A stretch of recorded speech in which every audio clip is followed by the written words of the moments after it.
今次我哋同大家煮個材料簡單又好味嘅香蒜螺絲粉。呢個螺絲粉含有豐富嘅螺旋藻，有助於提供免疫系統，好味又健康。蒜頭切碎，凍鍋加入牛油，用中細火加熱，等牛油融化，再加入蒜末，炒大概2分鐘至有香味。見蒜末開始轉少少金黃色，就可以加入蠔油、生抽、魚露，攪勻之後熄火，煲另一鍋熱水，加入半茶匙鹽，然後加入螺絲粉，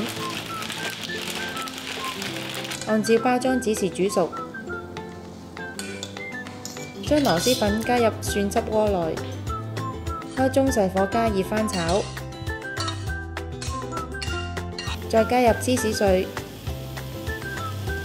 炒到醬汁順滑就可以啦。如果覺得個醬汁太稀，就可以繼續煮到結身，或者可以加入煮意粉嘅水去到調節。鍾意我哋條影片嘅朋友可以 Like、Subscribe、Share， 同埋記得撳着個鐘仔，可以第一時間收到我哋嘅最新資訊同埋影片。